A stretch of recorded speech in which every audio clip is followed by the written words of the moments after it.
Ed è proprio qui a Campo San Piero che il Sant'Antonio trascorse gli ultimi anni della sua vita. Questo è il santuario del Noce, dove il santo teneva le sue prediche. Lì invece c'è il santuario della Visione, dove Sant'Antonio ebbe la visione di Gesù bambino. Bravo Tony, sei la miglior guida di Valle Agredo. Bravo. Bravo.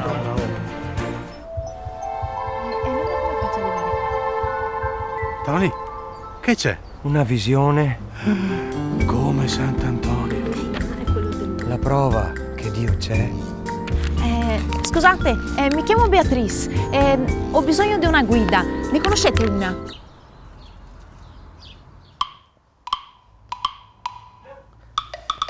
Signorina, eccoci qui, guardi, le migliori guide di Valle Agredo.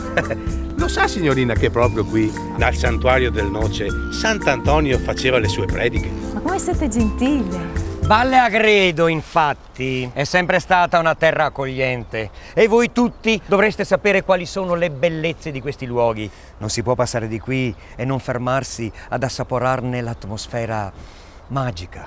Tony, sei come Sant'Antonio? Fai le prediche davanti al santuario? Attento, che ti fanno santo.